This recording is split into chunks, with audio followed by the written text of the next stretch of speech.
ഇത് നമ്മുടെ കൂടെ വന്നിരിക്കുന്നത് റോസ്ലിൻ എന്ന് പറഞ്ഞ വളരെ ലേറ്റസ്റ്റ് ആയിട്ടുള്ള വെബ് സീരീസിന്റെ ഡയറക്ടറും മ്യൂസിക് ഡയറക്ടറാണ്. ദേഷ്യപ്പെടോ സെറ്റില്? Calm person. Don't you think mystery has a relation to thriller? Thriller എന്ന് പറയുമ്പോൾ നമ്മള് ഭയങ്കര സീറ്റഡ് ഓരോ സീനിലും ഓഡിയൻസ് നമ്മുടെ വിദ്യാസാഗറിന്റെ ശിഷ്യനാണ് ഈ ഇരിക്കുന്ന വിഷ്ണു ശ്യാം എന്ന മ്യൂസിക് ഡയറക്ടർ. എങ്ങനെയാണ് സാറിലേക്ക് എത്തിയതും? വളരെ വലിയ സ്റ്റോറിയാണ്. ഓക്കെ, വലിയ സ്റ്റോറി പറഞ്ഞു.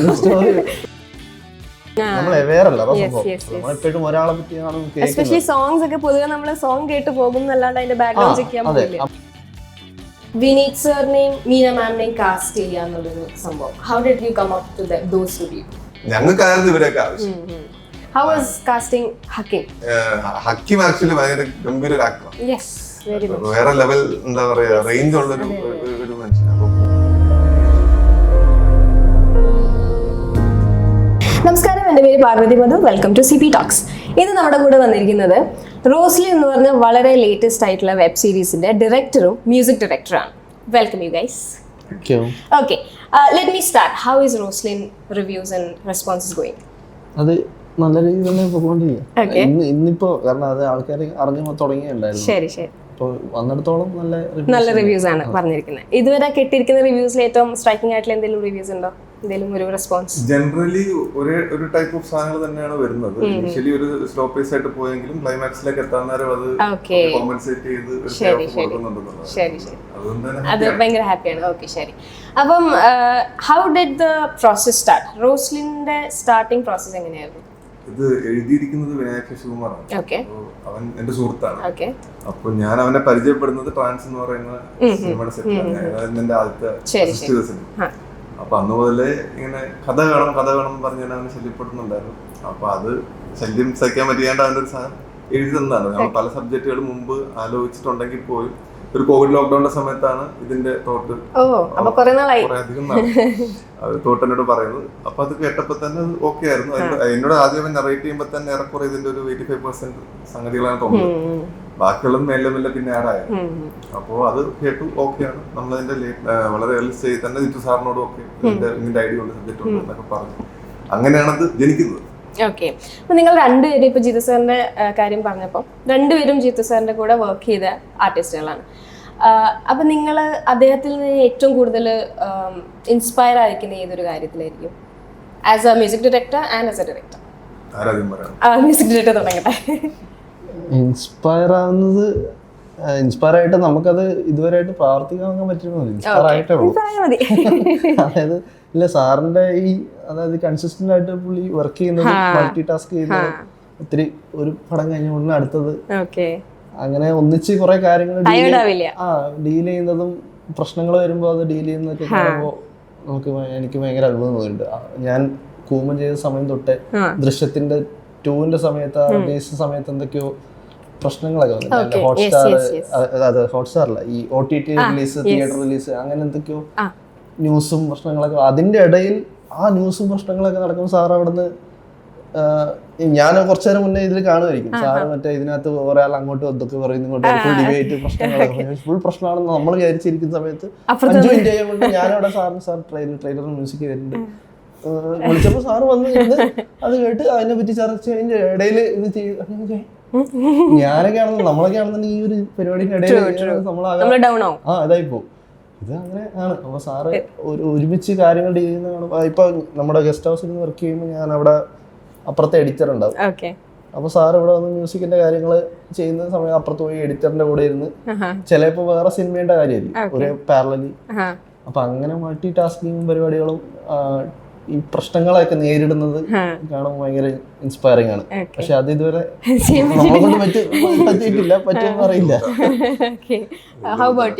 പ്രോബ്ലം സോൾവിംഗ് സാറിന്റെ ഭയങ്കര നമ്മൾ സെറ്റിലാണെങ്കിൽ പോലും കാണാം. ഒരു വിഷയം വന്നു കഴിഞ്ഞാൽ അത് ടക്കട്ടക്കാന്ന് പറഞ്ഞിട്ട് അത് റെക്ടിഫൈ ചെയ്തു. എനിക്ക് അതിനേക്കാളൊക്കെ ഉപരി നമ്മളിപ്പോ എന്താ പറയാ, സാറിന്റെ ശിഷ്യനായിട്ട് വർക്ക് ചെയ്യുമ്പോൾ നമ്മൾ കാണുന്നതിൽ ഏറ്റവും വലിയ സാധനം ഡിസിപ്ലിൻ. അദ്ദേഹം അത് ഭയങ്കര കൺട്രോൾഡ് ആണ്. പറയുന്ന സാധനം പറയുന്ന സമയത്ത് എങ്ങനെ അത് എഫിഷ്യന്റ് ആയിട്ട് തീർത്തെടുത്ത് പോയി സെറ്റ് മുഴുവൻ കൃത്യമായിട്ട് മാനേജ് ചെയ്യുക എന്നുള്ള സാധനം, അത് ഈ സീരീസിന് അത് എന്നെ ആക്ച്വലി ഹെൽപ്പ് ചെയ്തു. നമുക്ക് ഇച്ചിരി സമയക്കുറവ് ഉണ്ടായിരുന്നു, എന്നിരുന്നാൽ പോലും അത് വലിയ കുഴപ്പമില്ലാത്ത രീതിയിൽ ഒന്ന് മാനേജ് ചെയ്ത് നമുക്കിത് എൻഡ് ചെയ്തെടുക്കാൻ പറ്റി. ഞാനാ കാം പേഴ്സണാ? അത്യാവശ്യം ടോളറൻസ് ഓക്കെ, ഉണ്ടെന്നാ എനിക്ക് തോന്നുന്നത്. എന്ന് ഞാൻ വിശ്വസിക്കുന്നു. എന്ത് തോന്നുന്നു? അതെ, ആസ് എ മ്യൂസിക് ഡയറക്ടർ എന്ത് തോന്നുന്നു? ഭയങ്കര കാമ, ഭയങ്കര ഭയങ്കര കാമ. വെറുതെ പറയുന്നതല്ല, ദേഷ്യം വന്നു കഴിഞ്ഞാലും അത് വളരെ എക്സ്പ്ലോർ ചെയ്തില്ല. ശരി ശരി. How do you deal with that? അപ്പൊ സെറ്റിൽ ഇത്രയും ആൾക്കാർ കൂടെ നിൽക്കുമ്പോ എങ്ങനെ എക്സ്പ്ലോർ ചെയ്യാൻ ഡീൽ ചെയ്യും? നമ്മളതിനപ്പുറത്ത് ആളുടെ അവസ്ഥ എന്താണെന്ന് കൂടി ഒന്ന് നോക്കി കുറെ കിട്ടും. വെറുതെ ഒരു പ്രോബ്ലം ഉണ്ടാകത്തില്ല, എന്തെങ്കിലുമൊക്കെ സംഗതി അണ്ടർസ്റ്റാൻഡ് ചെയ്ത കുറെ. ഓക്കെ, ഇത്രയും നാളിപ്പോ കൂമനാണെങ്കിലും നുണക്കുഴിയാണെങ്കിലും അങ്ങനെ ഒരുപാട് പോപ്പുലർ മൂവീസ് വർക്ക് ചെയ്തിട്ടുള്ള ഒരാളാണ്. How was it when you were doing Roslin? What is the difference you felt? ഞാൻ ജിത്തു ജോസഫ് സാർ അല്ലാതെ വേറൊരു ഡയറക്ടറിന്റെ ചെയ്യുന്ന ഒരു വർക്കാണ്. അപ്പൊ അത് റാൻഡംലി വേറൊരു ഡയറക്ടർ അല്ലാതെ എൻ്റെ ഏറ്റവും അടുത്ത സുഹൃത്തുക്കളുടെ വർക്കാവുന്നതിൻ്റെ അതെനിക്ക് ഭയങ്കര സ്പെഷ്യലാണ്. കാരണം വിനായകൻ എൻ്റെ ഞാൻ 16 വയസ്സ് 17 വയസ്സ് തൊട്ട് ഒന്നിച്ച് പഠിച്ചവർ. അപ്പൊ അങ്ങനെയുള്ള ഒരാള് സുമേഷും എൻ്റെ വളരെ ക്ലോസ് ഫ്രണ്ടാണ്. അപ്പൊ നമുക്ക് അത്രയും അണ്ടർസ്റ്റാൻഡിംഗ് ഉള്ള ആൾക്കാരാണ്. അപ്പോൾ സാറിൻ്റെ കൂടെ വർക്ക് ചെയ്തതിൻ്റെ ഇടയിൽ ഇങ്ങനൊരു സംഭവം ചെയ്യുമെന്ന് പറഞ്ഞു കഴിഞ്ഞാൽ അത് എനിക്ക് സന്തോഷമുള്ള കാര്യമാണ്. അപ്പോൾ സാറിനും അത്, കാരണം ഞാൻ വേറെ ജിത്തു സാറിൻ്റെ തന്നെ ഒരു സിനിമേൻ്റെയും വേറൊരു സിനിമേൻ്റെയും ഇടയിലാണ് നമ്മളിത് ചെയ്തത്. സാറ് ഭയങ്കര കോഓപ്പറേറ്റീവ് ആയിരുന്നു അതിനിടയിൽ നമ്മുടെ ഈ വർക്കിന് വേണ്ടിയിട്ടൊക്കെ. അപ്പോൾ അത് മെയിൻ ഡിഫറൻസ് പറഞ്ഞു കഴിഞ്ഞാൽ എനിക്ക് ഒരു ഫ്രീഡം ഉണ്ടല്ലോ. അതായത് ഫ്രീഡം എന്ന് പറയുന്നത് നമ്മളൊരു ഫ്രണ്ട്സിൻ്റെ കൂടെ ആയിരുന്നു വർക്ക് ചെയ്യുന്ന ഒരു ഫ്രീഡം ആദ്യമായിട്ടാണ്. ഒരു സെയിം ലെവൽ ഓഫ് തോട്ട്സ് ആയിരിക്കും, സെയിം ലെവൽ ഓഫ് തോട്ടും ആണ്, അണ്ടർസ്റ്റാൻഡിംഗ് ആണ്. അപ്പൊ നമുക്ക് ഇപ്പൊ എന്തെങ്കിലും ഒരു ചെറിയ വളരെ സില്ലി ഡൗട്ടൊക്കെ എനിക്ക് ഇവനെ ചേട്ടാ ഇതങ്ങനെ ചെയ്തോളൂ, സാറിനെ അങ്ങനെ വിളിച്ച് ചോദിക്കാൻ പറ്റില്ല. കാരണം നമുക്ക് സാർ ഒത്തിരി തിരക്കുകളുടെ ഇടയിൽ ഇങ്ങനത്തെ മണ്ടൻ ചോദ്യമൊക്കെ ചോദിക്കാൻ ഫോൺ ചെയ്യാൻ പറ്റില്ല, ചോദിക്കില്ല. നമ്മള് ഓക്കെ നമ്മളെ ചെയ്ത് കാണിക്കാന്നായിരുന്നു. ഇതിപ്പോ സുമേഷ് ആയതുകൊണ്ട് പിന്നെ എനിക്ക് അവനോട് ആ ഒരു ഇത് നമുക്ക് പെട്ടെന്ന് ഒരു സാധനം ഒട്ട ഐഡിയ ആണെങ്കിൽ പോലും അപ്പം ഫോൺ ചെയ്തിട്ട് ചിലപ്പോ ചോദിച്ചു കഴിഞ്ഞാൽ വേണ്ടാത്ത സംശയങ്ങളൊക്കെ വിളിച്ച് ചോദിക്കാം. അങ്ങനെ പൊട്ട ഐഡിയ എന്തെങ്കിലും വർക്ക്ഔട്ട് ആയിട്ടുണ്ടോ ഈ സിനിമയില്, ഈ സീരീസ്? അങ്ങനെ ചോദിച്ചാൽ ഒത്തിരി സാധനങ്ങൾ ചോദിക്കുന്ന ഒന്നും ഓർമ്മയില്ല. ഇപ്പൊ കഴിഞ്ഞ ദിവസം റീസെന്റ് ആയിട്ട് റോസിന് ട്രെയിലർ ചെയ്ത സമയത്ത് ഞാൻ ആ സോങ്ങിന്റെ ഒരു സാധനം എടുത്തിട്ട് അതിനകത്ത് ഞാൻ പെട്ടെന്ന് ഇന്ന് കേട്ട് നോക്കി, ഞാൻ അത് വേണം, ഓക്കെ വേണ്ട. കാരണം അത് നമ്മുടെ റോസിനകത്തൊരു സോങ്, ഫസ്റ്റ് സോങ് ഉണ്ട്, ആ സോങ്ങിന്റെ ഒരു വോക്കൽ എടുത്തിട്ട് ഞാൻ ട്രെയിലർ യൂസ് ചെയ്തു. അപ്പോ ട്രെയിലറിൽ ഓൾറെഡി നല്ല നമ്മുടെ മ്യൂസിക് തന്നെ വെച്ചൊരു മിസ്റ്ററി ഉണ്ടായിരുന്നു. ആ മിസ്റ്ററി കളയണ്ട എന്നുള്ളത്. അപ്പൊ അങ്ങനെ ചെറിയ ചെറിയ കാര്യങ്ങളൊക്കെ എനിക്ക് പെട്ടെന്ന് വിളിച്ച് ചോദിക്കാം, ഒന്നിച്ചിരുന്ന് ഡിസ്കസ് ചെയ്യാം, ഒക്കെ കുറച്ചും കൂടി കംഫർട്ടബിൾ ആണ്. ഓക്കെ, ശരി. ഇപ്പൊ ഈ പറഞ്ഞ പോലെ തന്നെ ഈ ട്രെയിലർ കാണുമ്പം ഒരു മിസ്റ്ററി ആണോ ത്രില്ലർ ആണോ എന്നുള്ളൊരു കൺഫ്യൂഷൻ ഉണ്ട്. How do you give the clarification for that? ഞാൻ അതിനെ എപ്പോഴും മിസ്റ്ററി ഡ്രാമയായിട്ട് അപ്രോച്ച് ചെയ്തിട്ടുള്ളൂ. ചെയ്യുമ്പോഴാണെങ്കിലും വായിക്കുമ്പോഴാണെങ്കിലും കഥ പറയുമ്പോഴാണെങ്കിലും ഒക്കെ അങ്ങനെ തന്നെ അപ്രോച്ച് ചെയ്തിട്ടുണ്ട്. ഇപ്പോഴും അങ്ങനെ തന്നെയാണ്.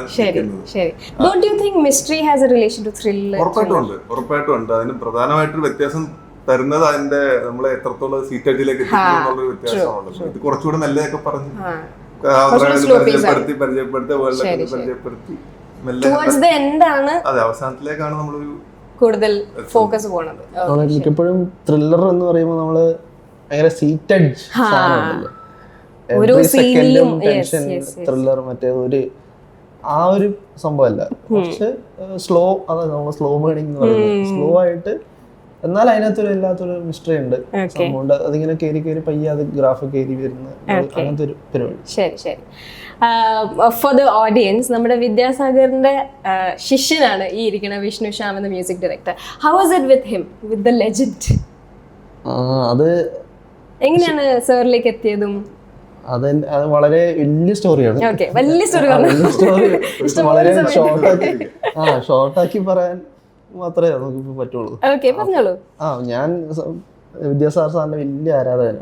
അപ്പൊ അങ്ങനെ ആദ്യം ഞാൻ സ്കൂളിൽ പഠിക്കുന്ന സമയത്ത്, അപ്പൊ ഞാൻ നമ്മളെ ഈ ഹൈസ്കൂളിലൊക്കെ 10th-ലും 9th-ലൊക്കെ പഠിക്കുന്ന ഈ എനിക്ക് ഇഷ്ടപ്പെടുന്ന എല്ലാ പാട്ടും വിദ്യാസാഗർ. ഇതെന്താ അപ്പൊ നമ്മളെ മ്യൂസിക് സ്കൂളിലൊക്കെ ഓർക്കസ്ട്രയിലൊക്കെ ചെയ്യുന്ന സമയത്ത് ഞാൻ അന്നേരം ഈ കമ്പോസിങ് പരിപാടിയൊക്കെ ഉണ്ട്. അപ്പോൾ ഈ പരിപാടികൾ നമ്മൾ പഠിക്കാൻ വേണ്ടിയിട്ടൊക്കെ ചില പാട്ടുകളൊക്കെ കേൾക്കുമ്പോൾ ഓഫ് കോഴ്സ് റഹ്മാൻ സാറിന്റെ പാട്ടുകളും കേൾക്കുന്നുണ്ട്. അപ്പൊ പക്ഷെ അത് പകുതി നമ്മൾ AR റഹ്മാനാന്ന് വിചാരിച്ച പാട്ടുകൾ പോലും പകുതി മിക്കതും സാറിനായിരുന്നു. പിന്നെ അതിനൊരു എക്സാമ്പിൾ മറ്റേ പോയിസ് എല്ലാം കൂടാതെ കാല് ആ പാട്ടൊക്കെ ഞാൻ പണ്ട് വിചാരിച്ചു നമുക്ക് അറിയില്ലല്ലോ, നമ്മൾ അവെയർ അല്ല, അതാ സംഭവം. നമ്മളെപ്പോഴും ഒരാളെ പറ്റിയാണ് കേൾക്കുന്നത്. സോങ്സ് ഒക്കെ പൊതുവെ നമ്മള് സോങ് കേട്ട് പോകും എന്നല്ലാണ്ട് അതിന്റെ ബാക്ക്ഗ്രൗണ്ട് ചെക്ക് ചെയ്യാൻ അതെ. അപ്പൊ ആ ഒരു സമയത്ത് ഇപ്പത്തെ പോലെ അല്ലല്ലോ, കുറേ കൂടി ഇതൊക്കെ കുറവാണല്ലോ, മീഡിയ പരിപാടിയും യൂട്യൂബ് പരിപാടികളും. അപ്പൊ ഈ കേൾക്കുന്ന റേഡിയോയിൽ കേൾക്കുന്ന എനിക്ക് ഇഷ്ടപ്പെടുന്ന എല്ലാ പാട്ടുകളും ഞാൻ വാച്ച് ചെയ്യാറ്. ഈ പാട്ട് നോക്കുമ്പോൾ വിദ്യാസാഗർ, എനിക്ക് ഇഷ്ടമുള്ള ഏത് പാട്ട് എവിടെ നിന്ന് എടുത്ത് നോക്കിയാലും വിദ്യാസാഗർ. അപ്പൊ ഇതെന്ത് സംഭവം, എനിക്ക് ഇഷ്ടപ്പെടുന്ന പാട്ടുകൾ പുള്ളിയുടെ ആണല്ലോ. പിന്നെ അങ്ങോട്ട് എല്ലാം പണി ഇതാണ്, നമ്മൾ ടി വിയിലോ എന്തെങ്കിലും ഒരു പുതിയ ഇഷ്ടമുള്ള പാട്ട് ഇത് പുള്ളിയാണോ നോക്കാലോ, അതും പുള്ളി. അപ്പൊ പിന്നീട് അങ്ങോട്ട് ഞാൻ സാറിന്റെ പാട്ടുകളാണ് പ്രോഗ്രാം ചെയ്ത് പഠിക്കാൻ തുടങ്ങിയത്. അതായത് ഈ വെണ്ണിലാ ചന്ദ്രനുണ്ട്, ഈ പറഞ്ഞ ഈ പൊയ്സെല്ലാം കൂടെ, അങ്ങനെ കുറച്ച് പാട്ടുകൾ ഞാൻ ആദ്യമായിട്ട് കീബോർഡിൽ സീക്വൻസ് ചെയ്ത് പഠിച്ചത്. അപ്പൊ എനിക്കതൊരു പിന്നെ കാട്രിൻ മൊഴിയൊക്കെ നമ്മൾ ഈ കോഡ്സും ഞാൻ ഒറ്റയ്ക്ക് സെൽഫ് ടോട്ടായിരുന്നു പിയാനോ കീബോർഡൊക്കെ. അപ്പൊ ഞാൻ ഈ ഇതൊക്കെ കേട്ടാണ് കോഡ്സും പരിപാടിയൊക്കെ പഠിക്കുന്നത്. അപ്പോ പിന്നീട് അപ്പൊ ഞാൻ തീരുമാനിച്ചു, ഓക്കെ ഞാൻ ഒരാളുടെ കൂടെ വർക്ക് ചെയ്യണമെന്നുണ്ടെങ്കിൽ സംശയം. അപ്പൊ നമ്മള് നിനക്ക് നാട്ടില് വേറെ ആൾക്കാരില്ലേ, വേറെ വിഷയം കേട്ടില്ലെന്ന് ഞാൻ തീരുമാനിച്ചായിരുന്നു. +2 കഴിഞ്ഞ ഉടനെ തന്നെ ഞാൻ വീട്ടിലെ ഇങ്ങനെ പുള്ളിയുടെ അഡ്രസ്സൊക്കെ നോട്ട് ചെയ്ത് വെച്ച് ചെന്നൈയിൽ. +2 കഴിഞ്ഞ് ഞാൻ അഡ്രസ്സൊക്കെ നോട്ട് ചെയ്ത് ചെന്നൈയിലാണെന്ന് കണ്ടുപിടിച്ചു. അങ്ങനെ പോയി. അങ്ങനെ പിന്നെ ഒരു 4 വർഷം എടുത്തു അവിടെ നിന്ന് കയറി പറ്റാൻ.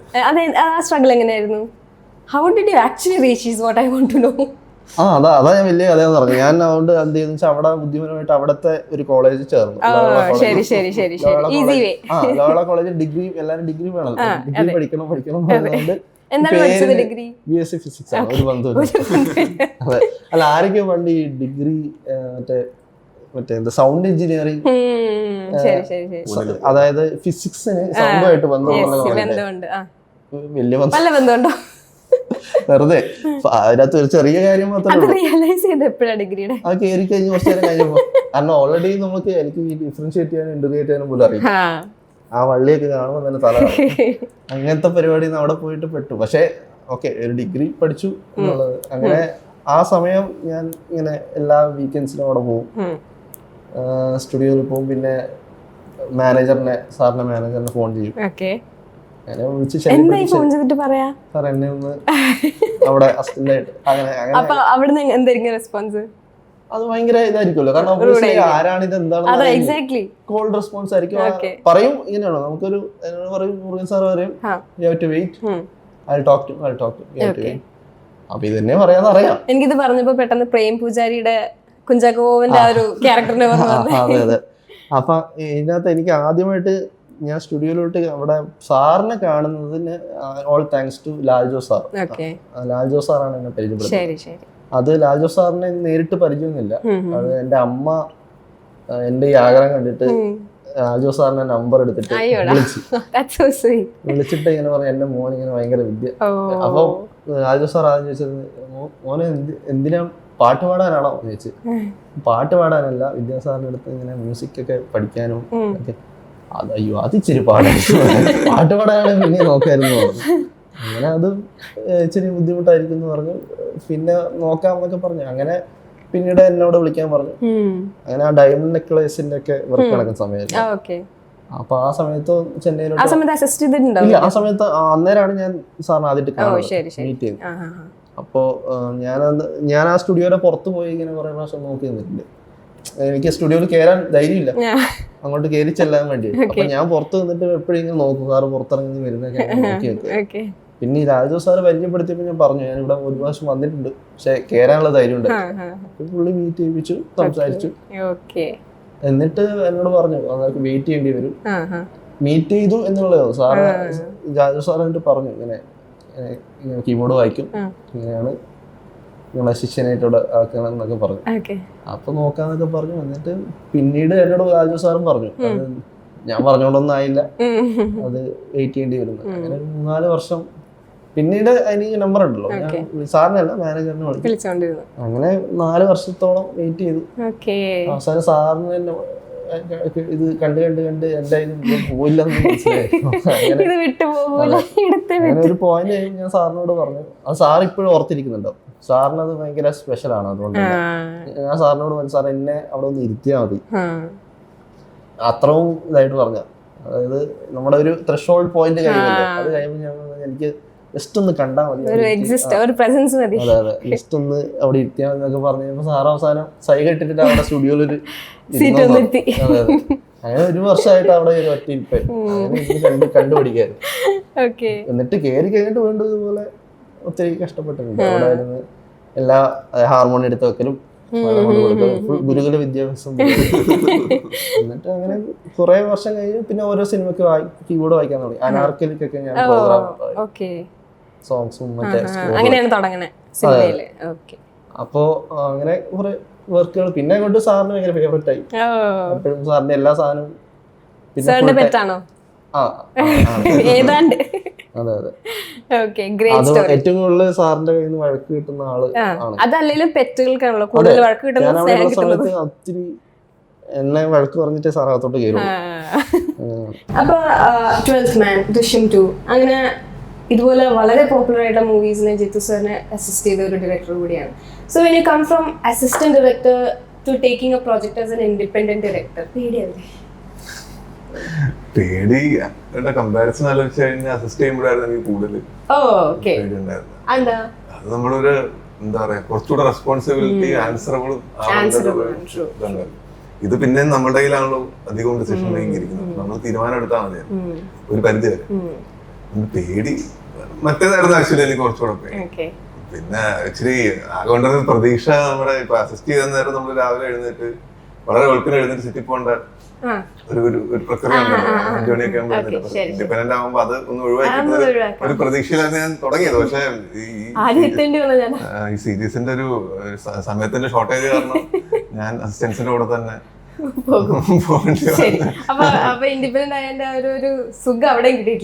ഇതുവരെ കിട്ടിയിട്ടില്ല. ഇനി ഭാവിയിൽ കിട്ടുമായിരിക്കും. Let's hope. ഈ സീരീസ് തന്നെ ആയിരിക്കണം ആദ്യമായിട്ട് ഇൻഡിപെൻഡന്റ്ലി ഡയറക്ട് ചെയ്യുന്നത്. അങ്ങനൊന്നും ആയിരുന്നില്ല. ഇത് ഞാനും അവനും പല കഥകൾ സംസാരിച്ചിരുന്നു. അതൊന്നും ലാൻഡ് ചെയ്തില്ല. ഈ കഥ ലാൻഡ് ചെയ്തു. കഥ ലാൻഡ് ചെയ്ത് കഴിഞ്ഞപ്പോ അത് ഞാൻ പറഞ്ഞില്ല, ഇതിനകത്ത് സൗഹൃദത്തിന്റെ ഒരു എലമെന്റ് എല്ലാ ആംഗിളും ഉണ്ട്. ഇവന്റെ കാര്യത്തിലാണെങ്കിലും വിനായകന്റെ ആണെങ്കിലും ഇതിന്റെ ക്യാമറമാൻ ഉണ്ണിയുടെ കാര്യത്തിലാണെങ്കിലും ഒക്കെ ആ ഒരു സൗഹൃദത്തിന്റെ എലമെന്റ് ഉണ്ട്. അതുകൊണ്ടാണ് ഇത് ഇച്ചിരി എളുപ്പത്തിൽ ഇത് നടത്തിയെടുക്കാൻ പറ്റും. അപ്പോ വിനായക എനിക്കൊരു കഥ തരാമെന്ന് പറഞ്ഞു. അത് ആക്ച്വലി കൊള്ളാവുന്ന ഒരു സാധനമായിട്ട് എനിക്ക് തോന്നി. അങ്ങനെ ആകുമ്പോ നമ്മളത് എന്താ പറയാ അതിന്റെ പ്രോസസ്സിലേക്ക് കയറിയപ്പോ എല്ലാവർക്കും അത് വർക്കബിൾ ആണെന്ന് തോന്നി. അങ്ങനെയാണോ നടത്തിയെടുത്തത്. ഇത് തന്നെ എന്ന് പറഞ്ഞാൽ എന്റെ 4 ജന്മൊന്നും ഉണ്ടായിരുന്നില്ല. അപ്പൊ തന്നെ ഒരു സാധനം ഒരു പ്രോജക്ട് ഏറ്റെടുക്കുമ്പോ അതിന്റെ ഒരു ചാലഞ്ച് തന്നെ വേറെ ആയിരിക്കും. ഏറ്റവും കൂടുതൽ ചാലഞ്ചിങ് ആയിട്ടുള്ള എന്തായിരുന്നു? എനിക്ക് എന്റെ സമയത്ത് തീർക്കാന്നുള്ളത് തന്നെ. അത് അതിന്റെ മേളിലോട്ടൊന്നും ഉണ്ടായിരുന്നില്ല. കാരണം ഇതിന്റെ എന്താ പറയാ കോർപ്പറേറ്റ് ഹോട്ട്സ്റ്റാർ സീരീസുകളുടെ ഒരു ഡിഫറൻസ് ഞാൻ മനസ്സിലാക്കിയെടുത്തോളം ഒരു ഡിഫറൻസ് ഇതിന്റെ ബഡ്ജറ്റ് ലോക്ക്ഡ് ആണ്. നമ്മളിപ്പോ ഒരു ഫിഗർ അവർ പറഞ്ഞു കഴിഞ്ഞാൽ അതിനുള്ളിൽ ഇത് എക്സിക്യൂട്ട് ചെയ്ത് തീർക്കണം. അതിനൊരു എക്സീഡ് വന്നു കഴിഞ്ഞാൽ അത് അവര് റീബേഴ്സ് ചെയ്യത്തില്ല. അത് ഇത് എക്സിക്യൂട്ട് ചെയ്യാൻ വേണ്ടി നിൽക്കുന്ന പ്രൊഡക്ഷൻ അത് ബ്ലീഡ് ചെയ്യും. അപ്പൊ അതൊരു വലിയ ഉത്തരവാദിത്വം അത് സമയത്ത് തീർക്കുക എന്നുള്ളത്. അപ്പൊ അതായിരുന്നു പിന്നെ ബാക്കിയൊക്കെ മാനേജബിൾ ആയിരുന്നു. എഴുതുവോ? കഥകൾ എഴുതുവോ? എഴുതിയിട്ടില്ല. എഴുതാൻ വല്ല പ്ലാൻ ഉണ്ടോ? ചിലപ്പോ എഴുതും. ശരി. ഈ സിനിമയില് ചെയ്തിരിക്കുന്ന മ്യൂസിക്കിലെ ഏറ്റവും പേഴ്സണൽ ഫേവറേറ്റ് ഏതായിരിക്കും? സീരീസിലെ ഏറ്റവും പേഴ്സണൽ ഫേവറേറ്റ് സോങ്സിന് ഏറ്റവും ഫേവറേറ്റ് ഏതാ? അങ്ങനെ പറയാൻ ബുദ്ധിമുട്ടാണ്. എല്ലാം ഞാൻ തന്നെ ഉണ്ടാക്കിയുണ്ട്. നമ്മളൊരു ഏത് കുട്ടിയെ ഇഷ്ടമാണെന്ന് അതിനകത്ത്. പക്ഷെ ഫേവറേറ്റ് എന്ന് പറഞ്ഞാൽ അതിനകത്ത് ആ സീരീസ് ഉണ്ട്, അതിനകത്തുള്ള മെയിൻ തീം ഉണ്ട്. അത് നമ്മളെ ഫസ്റ്റ് സോങ്ങിലുള്ള വയലിൻ പീസ് ഉള്ള. അപ്പൊ അതാണ് കൂടുതൽ ക്ലോസ് ടു ഹാർട്ട് ഉറപ്പായിട്ടും. അത് ഇപ്പൊ ഇവർക്കും അങ്ങനെ ആയിരിക്കും. അതൊരു ഹുക്കിംഗ് ഒരു ചെറിയൊരു ഹോണ്ടിങ് പീസാണ്. ആ പീസ് നമ്മുടെ ഫസ്റ്റ് സോങ്ങിനകത്തുണ്ട്. അപ്പൊ അങ്ങനെ നോക്കുകയാണെങ്കിൽ അങ്ങനെ സ്കോർ ആയിരിക്കും എനിക്ക് കൂടുതലും അറ്റാച്ച്ഡ് ആവുന്നത്. പിന്നെ സോങ്ങില് ഒരു പൊടിക്ക് ഒരു ട്രാക്ക് സാധനം ഉള്ളത് നമ്മുടെ ഈ സിയോണിലെ പറഞ്ഞ പാട്ടിന്. ശരി. അപ്പൊ നിങ്ങൾ as you said you guys are friends. അപ്പം how did the communication for this film work out? ഇപ്പൊ ഒരു ഡയറക്ടറിൽ നിന്നും മ്യൂസിക് ഡയറക്ടറിലേക്കുള്ള ഒരു കമ്മ്യൂണിക്കേഷൻ എങ്ങനെയായിരുന്നു? ലൈക്ക് ഇതാണ് എനിക്ക് വേണ്ടത് എന്നുള്ളത് എങ്ങനെയാ പറഞ്ഞു കൊടുക്കുന്നതും മനസ്സിലാക്കുന്നതും ഒക്കെ? അത് ഇതിനു വേണ്ടി ആയിരുന്നില്ല അത് ചെയ്തോണ്ടിരുന്നത്. നാളുകളായിട്ട് ഞാൻ ഇങ്ങനെ ഈ പാട്ട് കൊള്ളാന്ന് പറയുമ്പോ ഇവനോട് ഞാൻ ഇങ്ങനെ എനിക്ക് ഇഷ്ടപ്പെടുന്ന സാധനങ്ങളൊക്കെ വളരെ ക്ലോസ് ഫ്രണ്ട്സ് ആയതല്ലേ, നമുക്ക് അറിയാലോ, അപ്പൊ മീറ്റർ അറിയാം. ഞാൻ ചെയ്യുമ്പോ എനിക്ക് ഇങ്ങനെയൊക്കെ ചെയ്തേ അപ്പൊ നമുക്ക് അറിയാലോ ഒരാൾക്ക് എന്താണ് ഇഷ്ടം പരിപാടികളൊക്കെ. എല്ലാ മ്യൂസിക് ഇവൻ കേൾക്കുന്നുണ്ടല്ലോ, അതായത് ഞാൻ ജിത്തു സാറിന് വേണ്ടി ചെയ്യുന്ന എല്ലാ സാധനങ്ങളും ഫ്രം സ്ക്രാച്ച് ഇവൻ ആദ്യം തൊട്ടേ അറിയാം. അപ്പൊ അവന് അതുപോലെ ഇതുപോലെയൊക്കെ എനിക്കും വേണം. അപ്പൊ നമുക്ക് ഓരോ സാധനം എന്താണ് പണ്ടേ ഡിസൈഡ് വെച്ചേക്കാല്ലേ ഒരുമിച്ച് വർക്ക് ചെയ്യുന്നുള്ളത്. എത്ര നാളത്തെ ഫ്രണ്ട്ഷിപ്പ് ആണ് ഇത്? ഇപ്പൊ ഒരു 2019 തൊട്ട്. How long did this series? വിനായകമായിട്ടുള്ള ഫ്രണ്ട്ഷിപ്പ് അതിനു മുന്നേ ഞാൻ പറഞ്ഞില്ലേ, 16 years മുന്നേ. അതെ അതെ. ഓക്കെ. ഈ സീരീസ് എത്ര നാള് ഷൂട്ട് ചെയ്യാൻ എടുത്തു? 58 ദിവസം. Okay. Both of you were together? On set ഉണ്ടായിരുന്നില്ല. ഞാൻ പക്ഷെ ഇതിനു മുന്നേ തന്നെ 2 തീംസ് ചെയ്ത് കൊടുത്തിട്ടുണ്ടായിരുന്നു. ഷൂട്ട് തുടങ്ങുന്നതിന് മുന്നേ തന്നെ ഈ മെയിൻ തീമും ഒരു 2 സംഭവം ചെയ്തിട്ടുണ്ട്. ഈ ജെറി എന്ന് പറഞ്ഞ ക്യാരക്ടറിന്റെ ഒരു ചെറിയൊരു പീസ് ചെയ്തിട്ടുണ്ട്. പിന്നെ ഈ നമ്മളൊരു ചെറിയ സ്പോട്ടിംഗ് സെഷൻ ചെയ്തായിരുന്നു. എനിക്ക് കൃത്യമായിട്ട് ഫസ്റ്റ് എപ്പിസോഡിൽ ഞാൻ ഇരുന്നിട്ട് പറഞ്ഞു തന്നു, ഇവിടെ മ്യൂസിക് വേണം, ഇവിടെ ഇങ്ങനെ സംഭവം വേണം, ഇവിടെ ഒരു പോസ് വേണം. അങ്ങനെ അങ്ങനത്തെ കമ്മ്യൂണിക്കേഷൻ അത് ഫുള്ള് ത്രൂ ഔട്ട് എല്ലാവരും ബേസിക് പരിപാടി ചെയ്തിട്ടുണ്ടായിരുന്നു. Okay. The most very important question, ഈ വിനീത് സാറിനെയും മീന മാമിനെയും കാസ്റ്റ് ചെയ്യാന്നുള്ളൊരു സംഭവം, how did you come up to those two people? ഇതിലാകെ 4 കഥാപാത്രങ്ങളാണ് ഉള്ളത്. അപ്പൊ ഉറപ്പായിട്ടും ആ 4 പേരും ഗംഭീരമായിട്ടുള്ള ആള് വേണം എന്ന് നിർബന്ധം ഉണ്ടായിരുന്നു. പിന്നെ നമുക്ക് കൃത്യമായിട്ട് ഇവരൊക്കെ തന്നെ വേണം എന്നുള്ളതിന്റെ കാരണം ഞാൻ പ്രത്യേകം പറയാം. ഹോട്ട്സ്റ്റാറിന്റെ ഒരു വർക്ക് ഫ്ലോ വെച്ചിട്ട് നമുക്ക് ഒരാളെ മാത്രമായിട്ട് ഒരു ക്യാരക്ടറിന്റെ കാസ്റ്റിംഗ് ഓപ്ഷൻ കൊടുക്കാൻ പറ്റില്ല. നമുക്ക് പ്രിഫറൻസുകളുണ്ട്, അത് നമ്മളെ അവരെ അറിയിച്ചിട്ട് നമ്മുടെ പ്രയോറിറ്റി ഇതാണ് എന്ന് പറഞ്ഞിട്ടാണ് നമ്മൾ സബ്മിറ്റ് ചെയ്തത്. പക്ഷെ അവർ നമ്മൾ പറഞ്ഞവരെ തന്നെ അവർ അപ്രൂവൽ ചെയ്ത് തന്നു. അപ്പൊ മീന മാമിലേക്ക് എത്താനുള്ള പ്രധാന കാരണം മറ്റേ ഞാൻ റീസെന്റ് ചെയ്തേക്കുന്ന മലയാളത്തിലെ ക്യാരക്ടേഴ്സ് അധികവും കുറച്ച് സ്വീറ്റ് ആയിട്ടുള്ള അങ്ങനത്തെ ഒരു അമ്മയായിരുന്നു. അപ്പൊ ഇതിനകത്ത് കുറച്ചുകൂടെ ഒരു സ്ട്രോങ് ആണ്. അപ്പൊ അതിനു വേണ്ടിട്ട് നമ്മൾ ഈവൻ മാമിന്റെ വോയിസ് വരെ ഞങ്ങളൊന്ന് മാറ്റി ശ്രമിച്ചിട്ടൊക്കെ ഉണ്ട്. ഡബിങ് ആർട്ടിസ്റ്റിനൊക്കെ ഒന്ന് മാറ്റിയൊക്കെ ഒന്ന് ശ്രമിച്ചിട്ടുണ്ട്. അപ്പോ അതായിരുന്നു മാമിന്റെ അടുത്തുള്ള ഞാൻ പോയി കഥ പറഞ്ഞതിന് ശേഷമുള്ള എന്റെ USP ആയിരുന്നു. ഞാനിത് ഇങ്ങനൊരു വ്യത്യാസം ഇതിനകത്തുണ്ട്, അതിനുള്ള കാര്യങ്ങളും ഉണ്ട്, കാരണം എന്നൊക്കെ പറഞ്ഞിട്ട് മാമിന് അതാണ് മാമിനെ മാമിന് ഓക്കെ ആയിരുന്നു. മാമിന് ആക്ച്വലി വളരെ ഓക്കെ ആയിരുന്നു. ഞാൻ ചെന്നൈയിൽ പോയിട്ടാണ് മാമിന്റെ അടുത്ത് നറേറ്റ് ചെയ്യുന്നത്. നറേറ്റ് ചെയ്തപ്പോ മാമിന് അത് ഓക്കെ, അത് പരിപാടി സെറ്റാണ്, അപ്പൊ തന്നെ അത് ഓക്കെ. വിനീത് സാർ പിന്നെ അറിയാലോ, പുള്ളി ആയിരുന്നു ആക്ച്വലി ഇതിനകത്ത് എന്താ പറയാ ഈ സ്ക്രിപ്റ്റിനോട് ഇത്രയും എന്താ പറയാ സ്നേഹം കാണിച്ച വേറൊരു ആർട്ടിസ്റ്റ് ആ സീരീസ് ചിലപ്പോൾ ഉണ്ടാകുന്നില്ല. ഇത് അരച്ചലക്കി കുടിച്ച് ഏത് പോയില്ല എന്ത് പറഞ്ഞാലും പുള്ളിക്ക് അറിയാം. ഭയങ്കര കോപ്പറേറ്റ് ചെയ്തിട്ടാണ് അദ്ദേഹം ഇതിനുവേണ്ടി സഹകരിച്ചത്. പിന്നെ പുള്ളിയുടെ ഒരു റേഞ്ച് വെച്ചിട്ട് ഞങ്ങൾക്ക് ആക്ച്വലി ഇതിന്റെ ഷൂട്ട് നടക്കുന്നത് ആക്ച്വലി ഈവൻ എക്കോയേക്കാളും മറ്റേ സർവമായും അതിനേക്കാളൊക്കെ മുന്നേ 2024 ഷൂട്ട് ചെയ്ത പരിപാടിയാണ്. കംപ്ലീറ്റ് 2024 മെയിൽ തീർന്ന. അപ്പോ അന്ന് എന്താ പറയാ എനിക്ക് അദ്ദേഹത്തെ ഒരുപാട് യൂട്ടിലൈസ് ചെയ്യാനുള്ള അവസരം ഉണ്ടായിരുന്നു. പക്ഷെ ആക്ച്വലി പുള്ളിയുടെ പൊട്ടൻഷ്യൽ വെച്ചാണ് ഇത് പുള്ളിക്ക് നിസ്സാരം എന്ന് പറയുന്ന പുള്ളി ചെയ്യുന്ന ഒരു പരിപാടിയാണ്. അപ്പൊ ഞങ്ങൾക്കായിരുന്നു ഇവരൊക്കെ ആവശ്യം. ഹക്കിം ഈ ജെറി എന്ന് പറയുന്ന ക്യാരക്ടർ ഇച്ചിരി ട്രിക്കിയാണ്. പുള്ളിയാണ് ഇതിനകത്ത് ഒരു നെഗറ്റീവ് ഓറയായിട്ട് കഥയിലോട്ട് മിസ്റ്ററി ഫോം ചെയ്യാൻ വേണ്ടിട്ട് വരുന്നത്. അപ്പൊ എനിക്ക് ഇതിനകത്ത് ആകെ ഉണ്ടായിരുന്നു, ഇപ്പൊ വിനായകമായിട്ടൊക്കെ നമ്മൾ ഡിസ്കഷനിൽ നിന്ന് മനസ്സിലാവുന്ന കാര്യം, ഹക്കിം ആക്ച്വലി ഭയങ്കര ഗംഭീര ഒരു ആക്ടറാണ്, വേറെ ലെവൽ എന്താ പറയാ റേഞ്ച് ഉള്ളൊരു മനുഷ്യനാണ്. അപ്പൊ പുള്ളിയെ സംബന്ധിച്ച് ഞാൻ ഈ ക്യാരക്ടർ ഭയങ്കര കൺട്രോൾഡ് ആണ്, ഭയങ്കര തിൻ ലൈനിൽ കൂടെ സഞ്ചരിക്കുന്ന ഒരു പരിപാടിയാണ്. അപ്പൊ അതിന് അങ്ങനെയാണ് ഇദ്ദേഹത്തെ കണ്ടിട്ടുള്ളത്. ഈ ഒരു നെഗറ്റീവ് സൈഡിലൊക്കെ വരുമ്പോ കടസിലെ ബിരിയാണി ഒക്കെ കണ്ടിട്ടില്ല, പക്ഷെ ഭയങ്കര ലൗഡ് ആയിട്ടുള്ള ഇത് ഭയങ്കര കൺട്രോൾഡ് ആയിട്ട് നിൽക്കുന്നത്. അപ്പൊ പുള്ളി അത് ചെയ്ത് കാണാൻ ഭയങ്കര രസമായിരിക്കും. കണ്ണൊക്കെ വെച്ച് വരുമ്പോൾ തോന്നലുണ്ടായിരുന്നു. അപ്പൊ നല്ലൊരു ആക്ടറെ ആവശ്യമുള്ള കൺട്രോളുള്ള ആക്ടർ ആവശ്യം, ഭയങ്കര എന്താ പറയാ അഭിനയിച്ച് ഇതാക്കാനായിട്ടുള്ള സ്കോപ്പുള്ള ക്യാരക്ടർ ഒന്നുമില്ല. പക്ഷെ ഇത് വർക്കാക്കാൻ കൺട്രോൾ വേണം. ആ കൺട്രോള് പുള്ളിക്ക് കൃത്യമായിട്ടുണ്ട്. ഇതിന്റെ ട്രെയിലറിൽ പോലും ഡയലോഗ്സ് കുറവാണ്. It's all about the visuals, the feel, the vibe and all. So throughout the എന്താ പറയാ സീരീസ് അങ്ങനെ തന്നെ പ്ലാൻ ചെയ്തതാണോ? അതെ, ഞാൻ ആ സ്ക്രിപ്റ്റ് കൃത്യമായിട്ട് ഫോളോ ചെയ്ത് തന്നെ ചെയ്തേക്കുന്നത്. അല്ലെങ്കിൽ അവൻ എന്ത് എഴുതിയോ എത്ര സംഭാഷണങ്ങളുണ്ടോ അത് തന്നെയാണ് നമ്മൾ ഫോളോ ചെയ്തേക്കുന്നത്. ഞാൻ അതിനെ വല്ലാണ്ട് ഡിപ്പെൻഡ് ചെയ്ത് തന്നെ ചെയ്തിട്ടില്ല. അവരുടെ ചെയ്തിട്ടുള്ളൂ, ഞാൻ പറഞ്ഞത് അത് സ്ക്രിപ്റ്റിനെ ഡിപ്പെൻഡ് ചെയ്ത് തന്നെയാണ് ചെയ്തത്. അതെങ്ങനെ കാഴ്ചയിൽ ഭംഗിയാക്കാം, എങ്ങനെ ആ ഡ്രാമ പോവാതൊക്കെ നോക്കാം, എങ്ങനെ അതിന്റെ കാര്യങ്ങളൊക്കെ ഒളിപ്പിച്ചു വെക്കാം എന്നൊക്കെ പറഞ്ഞ് അങ്ങനത്തെ കാര്യങ്ങളൊക്കെയാണ്. ഈ 12th Man എന്ന മൂവി ഇറ്റ് വാസ് ക്വൈറ്റ് ഒരു ഡിഫറെന്റ് മൂവി ആയിരുന്നു ആ സമയത്ത് ഇറങ്ങിയപ്പോൾ, അല്ലെങ്കിൽ ഷൂട്ട് ചെയ്ത സമയത്തൊക്കെ. So how was it assisting Jeethu ജോസഫിന്റെ? ഉറപ്പായിട്ടും ബാക്കി എല്ലാ സിനിമകളെ പോലെ തന്നെയാണ് ഞങ്ങൾക്കും ആ സിനിമ. എല്ലാ സിനിമയിലും സാറിനോട് എങ്ങനെ വർക്ക് ചെയ്യുന്നു അതുപോലെ തന്നെയാണ് അതിൽ വർക്ക് ചെയ്തേക്കുന്നത്. അതിനകത്ത് ആർട്ടിസ്റ്റുകളുടെ എണ്ണം കൂടുതലാണ് എന്നുള്ളത് കാരണമുള്ളൊരു പരിപാടി. ഞാൻ അതിനകത്ത് നോക്കിയിരുന്ന ആർട്ട് ഡിപ്പാർട്ട്മെന്റ് നോക്കുന്ന AD ആയിരുന്നു.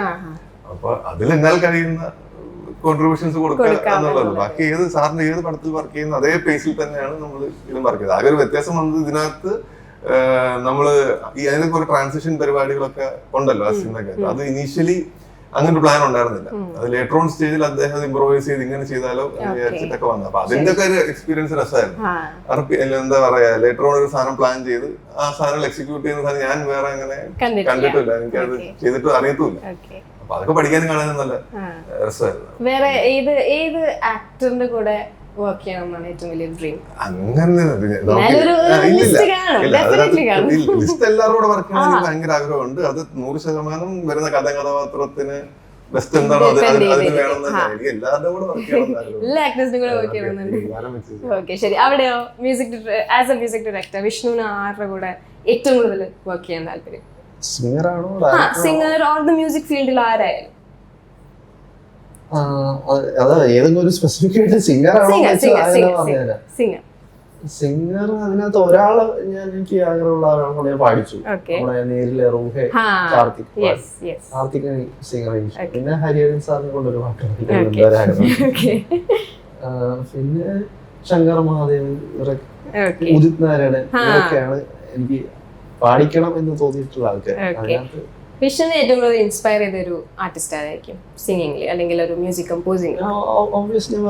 വിദ്യാസാഗർ വിഷ്ണുവിന്റെ ഗുരുവാണ്. അപ്പാർട്ട് ഫ്രം ദാറ്റ് ഞാൻ വേൾഡ് മ്യൂസിക് കുറെ കമ്പോസേഴ്സ് ഉണ്ട്. അങ്ങനെ ഞാൻ ഒത്തിരി ഹോളിവുഡ് സ്കോർസ് കേൾക്കുന്നത് കൂടുതൽ. അതുകൊണ്ടാണ് ബാക്ക്ഗ്രൗണ്ട് സ്കോറിനോട് കുറിച്ച് ഇഷ്ടമുണ്ട്.